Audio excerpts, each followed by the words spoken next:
middle stage dementia, it's really important for someone to have a sense of purpose. As an electrician, Gary worked with hand tools for many, many years. A friend built him this nice workbench after we downsized, and he used to like to stand here and work. We kept him supplied with screwdrivers, his favorite pliers, wire nuts, even a tape measure, things that he was used to using with his hands. He would stand for long periods of time, tightening and loosening screws that we had in a little board here. He'd just tighten them all up and then he'd loosen them. His hands were busy. Along with it being meaningful activity, this kept his hands and arms strong. You may find that they use things in very unusual ways, and that's okay.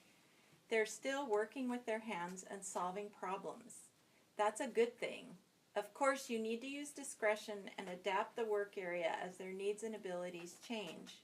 For instance, we eventually replaced the screwdriver with a latch board that a child would use with the little gadgets on it.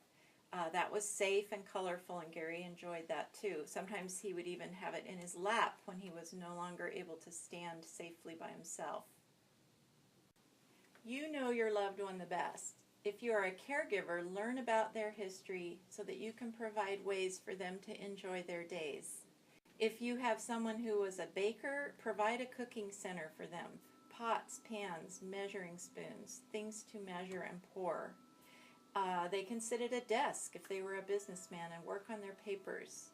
If someone's a musician, make sure they have access to their instrument or a piano. If someone was a gardener, do they have a potted plant that they can work on and tend to? Eventually, the motor skills are going to fade away, but until then, we want to preserve and maximize what remains and not keep wishing that they can go back to the way they were.